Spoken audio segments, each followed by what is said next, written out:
Hello everyone, कैसे हैं आप सब। एक बार फिर से आप सभी का स्वागत है आपके अपने ही channel cake for you by Yashika में।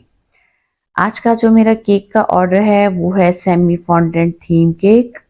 तो इसके लिए मुझे जो फॉन्डेंट के साथ में टॉपर्स बनाने थे उन सबको ना मैंने एक दिन पहले ही प्रिपेयर कर लिया था। तो ये जो मेरा केक है इसमें जो फॉन्डेंट का वर्क करने वाला है उसमें ना मुझे एक फीमेल टेडी बनाना है। सो उसके रिगार्डिंग ही यहाँ पर मैं सभी टॉपर्स प्रिपेयर कर रही हूँ। तो यहाँ पर देखिए, सबसे पहले ना मैंने एक फ्लावर बुके बनाने के लिए प्लंजर सेट की हेल्प से ना छोटे छोटे फ्लावर्स कट कर लिए थे।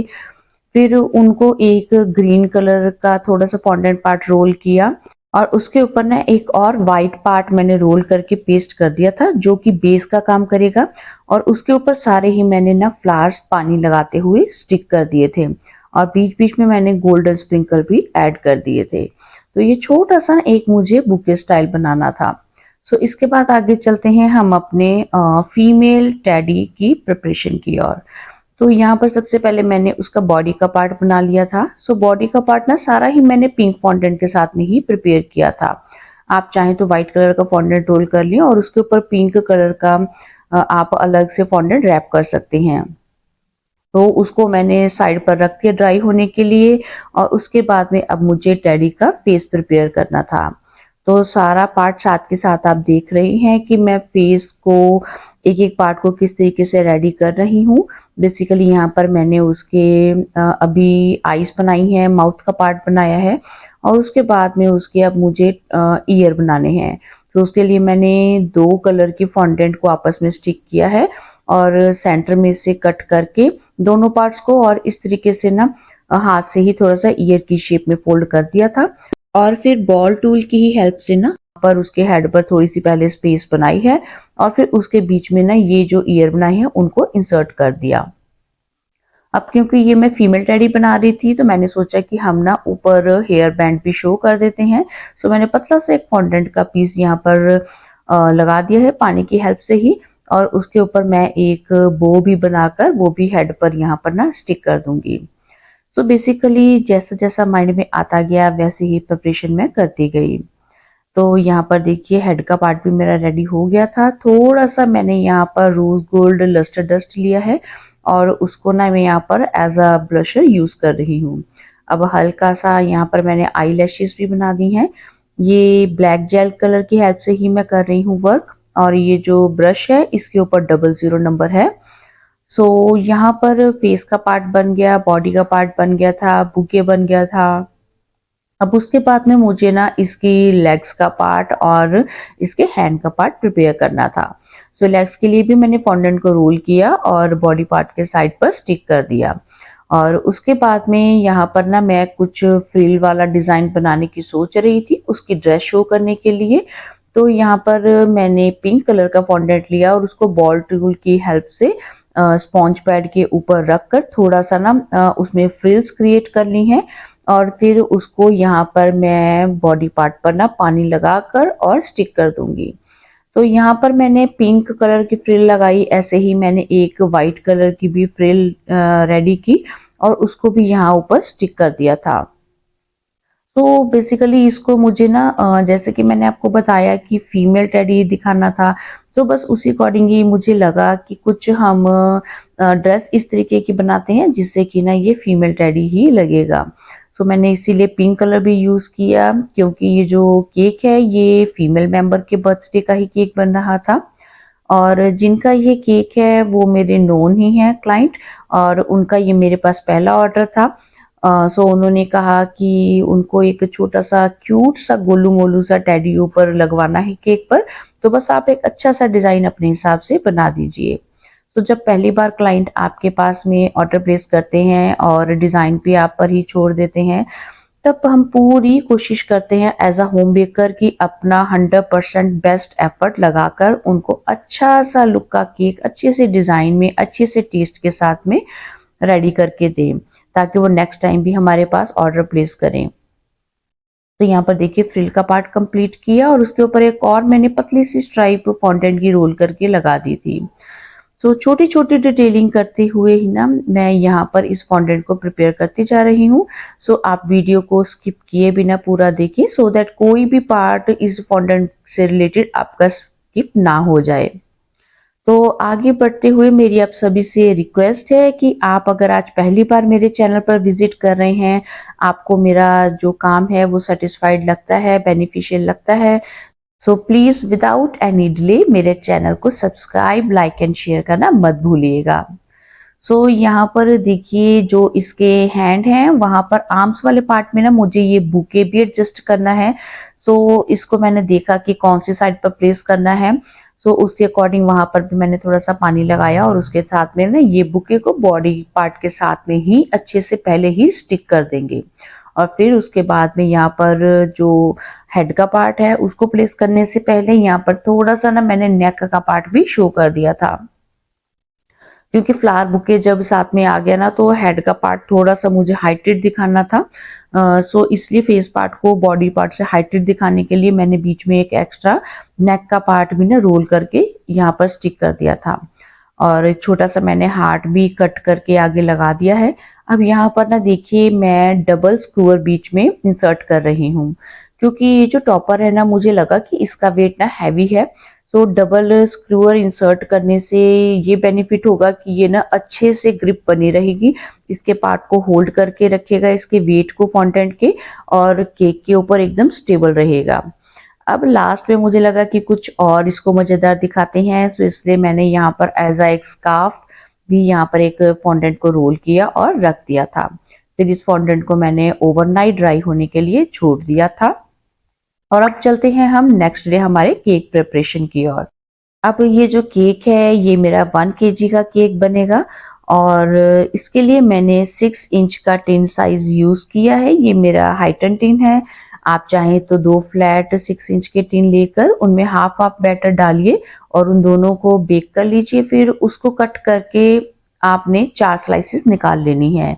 मैं यहाँ पर एक ही स्पॉन्ज सिंगल हाइटन टिन में ही मैंने बेक किया है, सो उसमें से मैं 4 स्लाइसेस कट कर लूंगी। तो हाइटन टिन में जब भी आप स्पॉन्ज रेडी करते हैं तो साइड पर जैसे मैंने यहाँ पर पार्चमेंट पेपर लगाया था मैंने केक मोल्ड के इनसाइड, सो दैट जो हाइटन टिन है ना उसमें जब हम स्पॉन्ज बेक करते हैं वो थोड़ा सा ज्यादा टाइम लेता है बेक होने में। तो उससे क्या होता है कि केक के ऊपर ना थोड़ा सा ब्राउन पार्ट जो है वो ज्यादा आ जाता है। तो आप अगर नीचे भी डबल लेयर लगा देंगे पार्चमेंट पेपर की और साइड पर भी आप स्टिक कर देते हैं अंदर पार्चमेंट पेपर को टिन के इनसाइड, तो जो ब्राउन पार्ट है ना वो कम से कम आता है केक के ऊपर। तो यहाँ पर जो बेस वाला ही मेरा स्पॉन्ज की लेयर थी उसको ही मैंने नीचे प्लेस किया है, क्योंकि नीचे से ज्यादा हीट लगती है जब बेक करते हुए केक स्पॉन्ज को, तो वो ज्यादा ब्राउन हो जाता है, इसीलिए मैंने उसको सबसे नीचे ही रखा है। और ये वाला स्पॉन्ज रेडी करने के लिए मैंने 300 ग्राम प्रीमिक्स का यूज किया है। और ये जो केक का फ्लेवर है आप देख ही रहे हैं कि ये मुझे फ्रेश फ्रूट के साथ में बनाना है। तो यहाँ पर जो भी सीजनल फ्रेश फ्रूट अवेलेबल थे वो मैंने 3 से 4 फ्रूट इसमें ऐड किए हैं, और साथ में मैंने यहाँ पर ना बीच में ब्लूबेरी का कंपोट भी ऐड कर दिया था। सो जो हम बीच में कंपोट ऐड करते हैं या क्रश ऐड करते हैं उससे ये होता है कि फ्रूट्स ना आपस में अच्छे से स्टिक हो जाते हैं, आपस में बाइंड हो जाते हैं अच्छे से, तो उसकी फिलिंग करने में ना आसानी हो जाती है। और क्रीम अप्लाई करने के बाद लेयर के ऊपर आप देख रहे हैं कि मैं क्रश ऐड करती हूँ। तो इससे क्या है कि हर एक बाइट में ना कस्टमर को क्रश का टेस्ट, फ्रूट का टेस्ट और जो मैंने कंपोट ऐड किया है बीच में उसका टेस्ट भी जब हर एक बाइट में खाने को मिलेगा तो उससे और भी ज्यादा ना फ्लेवर अच्छा लगता है। सो ये छोटी छोटी बातें हैं जो आप अपना केक बनाते हुए माइंड में रखिए, उसी अकॉर्डिंग ही आप अपने केक के टेस्ट को बढ़ाने के लिए बीच में कुछ ना कुछ ऐड कर सकते हैं। चाहे तो आप बीच में ड्राई फ्रूट चॉप करके ऐड कर सकते हैं, या थोड़ा सा नटी फ्लेवर देना है तो ड्राई फ्रूट के साथ में आप बीच में चोको चिप्स भी ऐड कर सकते हैं। सो ये सब बेसिकली ना आपके केक प्राइस के ऊपर डिपेंड करता है कि आपको क्लाइंट कितना प्राइस दे रहे हैं। आप उस अकॉर्डिंग ही ना अपने केक के टेस्ट को बढ़ाने के लिए कुछ ना कुछ कम या ज्यादा कर सकते हैं। तो यहाँ पर देखिए मैं लेयर्स के इनसाइड फिल करती जा रही हूँ अपने फ्रेश फ्रूट को। और जो टॉप वाली लेयर थी, जब उसको मैंने बीच में ऐड किया तो मुझे लग रहा था कि वो बाद में ना केक की फाइनल आइसिंग को डिस्टर्ब कर सकती है, इसलिए थोड़ा थोड़ा पार्ट ना मैंने उसका ट्रिम किया। सो यहाँ पर देखिए जब मैं फ्रूट फिल कर रही हूँ, उसके ऊपर ना थोड़ी सी एक्स्ट्रा क्रीम लगाते हुए और उसको अच्छे से ना फ्रूट को कवर कर रही हूँ क्रीम के इनसाइड, क्योंकि ये हाइटेड केक है, सो मैं कोई भी चांस नहीं लेना चाहती थी। सो अच्छे से जब क्रीम के अंदर पैक हो जाता है फ्रूट, तो ना ऊपर से स्पॉन्ज की लेयर के स्लिप होने का डर नहीं रहता है। वैसे तो मैं हमेशा ही बीच में डॉवल भी इंसर्ट करती हूँ, और अगर आप बीच में डॉवल डाल रही हैं तो उसके एक अलग से आप फोटो क्लिक कर लीजिए और वो अपने क्लाइंट को सेपरेटली जरूर भेजिए, सो दैट उनको ये अवेयर रहे कि बीच में स्टिक ऐड हैं, और वो इस बात का ध्यान रखें कि उससे कोई नुकसान किसी को ना पहुंच पाए। तो यहाँ पर देखिए क्रम कोटिंग कंप्लीट हो गई थी, और ये है मेरा वेट आफ्टर क्रम कोटिंग। आप इसमें से 150 ग्राम जो है वो बोर्ड का वेट रिड्यूस कर लीजिए। सो हमारा बाकी जो है इस केक का वेट है। तो यहाँ पर देखिए मैंने बीच में ना ये सॉफ्ट वाले जो स्ट्रॉज हैं जूस पीने वाले, उनको ही इंसर्ट किया है बीच में, और ऊपर से क्रीम लगाकर उन होल्स को मैंने दोबारा से बंद भी कर दिया है। अब जब फाइनलाइजिंग करनी थी, सो मैं अपने क्लाइंट की रिक्वायरमेंट को ही माइंड में रखते हुए इस केक को प्रिपेयर कर रही हूँ। अब क्योंकि ये उनकी बेटी के लिए है बर्थडे का केक, और उनकी बेटी मैरिड है, वो बहुत अटैच है अपनी बेटी के साथ में। जिस तरीके से वो अपनी बेटी को प्यार करते हैं, जो भी उन्होंने रिक्वायरमेंट बताई थी, उन सब बातों को ध्यान में रखते हुए ही मैं इस केक को भी ना उतनी ही शिद्दत के साथ में तैयार कर रही हूँ। तो यहाँ पर देखिए मैंने पिंक एंड वाइट कलर की क्रीम को प्रिपेयर किया है, और उसके साथ में मैंने यहाँ पर ना टर्न बाय टर्न क्रीम, दोनों कलर की क्रीम को ही अप्लाई करते हुए केक को अच्छे से कवर किया है क्रीम के साथ में। और फिर अब फाइनलाइजिंग करने के लिए ऊपर टॉप पार्ट पर मैंने पैलेट नाइफ का यूज किया था, और साइड्स पर मैं स्क्रैपर का यूज कर रही हूँ। और यहाँ पर मैं तब तक स्क्रैपर का यूज करूंगी साइड वॉल्स पर जब तक कि ना ये जो स्ट्राइप है ये एकदम नीट एंड क्लीन विजिबल नहीं हो जाती, और साथ में फाइनलाइजिंग भी जब तक हमारी कंप्लीट नहीं हो जाती। सो एक स्मूथ सी लुक आने तक यहाँ पर आप पैलेट नाइफ का या स्क्रैपर का यूज कीजिए, और बहुत ज्यादा भी आप स्क्रैपर मत चलाइए, अदरवाइज क्या होगा आपकी क्रीम जो है वहां से वाइप आउट हो जाएगी, और उससे फिर केक में क्रैक्स आने का डर रहता है। जब भी आप क्रम कोट करने के बाद क्रीम अप्लाई करें, पाइपिंग बैग से कर रहे हैं अगर क्रीम अप्लाई, तो ध्यान रखें कि साइड वॉल्स के ऊपर एक मोटी लेयर ही आपकी क्रीम की लगनी चाहिए। इससे क्या है कि क्रीम में मॉइस्चर बना रहता है, और केक जो है वो ड्राई नहीं होता है, और उसमें क्रैक्स नहीं आते हैं। तो यहाँ पर देखिए मेरी फाइनलाइजिंग ऑलमोस्ट कंप्लीट हो गई है, और उसके बाद में यहाँ पर थोड़ा सा डिजाइन मुझे और बनाना है। सो पूरा जो डिजाइन वाला पार्ट ये कंप्लीट करने के बाद में क्रीम के साथ मैंने इस केक को फ्रिज में रख दिया था, और मॉर्निंग में ही मैंने ये केक रेडी कर दिया था लगभग 9-10 बजे के करीब, और फिर मैंने शाम तक इस केक को फ्रिज में ही रखा। सो यहाँ पर अब देखिए मैं ना कुछ और यहाँ पर डिजाइन ट्राई करना चाह रही थी। सो उसके लिए मैंने रोज पेटल बनाने वाली बड़ी वाली नोजल का यूज किया है, और यहाँ पर अब मैं फ्रिल्स क्रिएट कर रही हूँ। तो सबसे पहले मैंने व्हाइट कलर की ही क्रीम का यूज किया है, और जो इसका नोजल का ब्रॉड वाला पार्ट है वो मैंने नीचे की ओर रखा है, और जो नैरो पार्ट है वो मैंने ऊपर की ओर रखा है। तो जैसे कि हमारे नोज का शेप होता है वैसे ही शेप में मैं ये नोजल का यूज कर रही हूँ। तो यहाँ पर कुछ फ्रिल मैंने व्हाइट के साथ में बनाई, फिर मैं उसके बाद आफ्टर दैट पिंक कलर का यूज कर रही हूँ क्रीम का। पिंक क्रीम से काम करते हुए जो नोजल है उसकी डायरेक्शन उल्टी हो गई, और वो फ्रिल ठीक नहीं बनी। तो मैंने वहां से थोड़ा सा पार्ट क्रीम का रिमूव किया, और दोबारा से एक बार फिर यहाँ पर मैं फ्रिल का पार्ट बना रही हूँ। तो ये डिजाइन कुछ मेंशन नहीं था मेरे क्लाइंट की ओर से, मुझे खुद से ही बनाना था। तो मुझे लगा कि जो आइसिंग वाला पार्ट है वो ऑलमोस्ट ना सिमिलर ही होता है सभी केक्स में ऐसा ही, तो उसको ना कुछ और डिफरेंशिएट करना चाह रही थी मैं। तो इसीलिए यहाँ पर मैंने ये फ्रिल वाला पार्ट ट्राई कर दिया था। अगर आप ऐसा कुछ separate design icing complete icing करने के बाद में बना रहे हैं, सो बहुत ही केयरफुल होके कीजिए। अगर डिजाइन खराब हो गया तो आपकी फाइनलाइजिंग पूरी की पूरी डिस्टर्ब हो जाएगी। सो थोड़ा सा फ्रिल का पार्ट मैंने और आगे को एक्सटेंड कर दिया था। सो ये मैंने फ्रंट पार्ट की तरफ ही सिर्फ फ्रिल का पार्ट बनाया है। तो अब देखते हैं इस केक का फाइनल वेट। तो देखिए 150 ग्राम आप माइनस कर दीजिए तो ये हमारा लगभग 1050 ग्राम इस केक का वेट आया है। सो 5-6 घंटे से ज़्यादा ही मेरा केक अच्छे से फ्रिज में चिल्ड हो गया था और उसके बाद में अब मुझे इसकी फाइनल डेकोरेशन करनी है। सो यहाँ पर देखिए मेरा टॉपर भी अच्छे से ड्राई हो चुका है, इसको मैंने सेंटर में प्लेस कर दिया है और अब यहाँ पर ना बाकी की डेकोरेशन करने के लिए मैं कुछ फॉक्स बॉल्स का यूज़ कर रही हूँ। मेरी क्लाइंट की रिक्वायरमेंट थी कि आप यहाँ पर कुछ बॉल्स लगाकर डेकोरेशन कर दीजिए। सो यहाँ पर ये जो बॉल्स हैं ये आपको readymade easily cake raw material shop से मिल जाती हैं। अगर आपका क्लाइंट चाहता है कि यहाँ पर एडिबल बॉल्स लगे तो आप ये चॉकलेट के साथ में भी बना सकते हैं।